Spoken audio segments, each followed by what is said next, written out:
Bonjour à tous, c'est parti pour le tour d'Europe de la presse. Ce lundi 13 avril 2015, on zoome d'abord sur la France. La Provence estime que Marseille a vécu un vrai cauchemar contre Bordeaux hier soir. Les Phocéens se sont inclinés 1-0. Lors de ce match, les hommes de Marcelo Bielsa ont touché 2 fois les poteaux et ils auraient pu obtenir 2 pénaltys. De son côté, l'équipe relaye les propos de Gianluigi Buffon. Le gardien de la Juventus a indiqué qu'il envisage de jouer encore 2 ou 3 ans au très haut niveau. Gigi n'est pas rassasié et il rêve de remporter enfin la Ligue des Champions. On traverse les Alpes et on file en Italie. La Gazzetta dello Sport encense la Lazio de Rome. Les Biancocelesti ont torpillé Empoli sur le score de 4-0. Ils occupent désormais la 2e place du classement en Serie A. Pour sa part, le Corriere dello Sport met en lumière Naples. Les Partenopei ont remporté un succès précieux face à la Fiorentina dans la course à la Ligue des Champions. Les joueurs de Rafael Benitez ont gagné 3-0.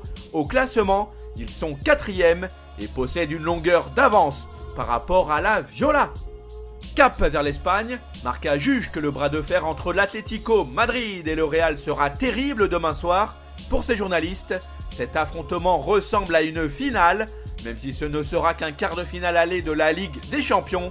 La saison passée, les Merengues avaient remporté la C1 après avoir vaincu les Rojiblancos. Il y a donc de la revanche dans l'air.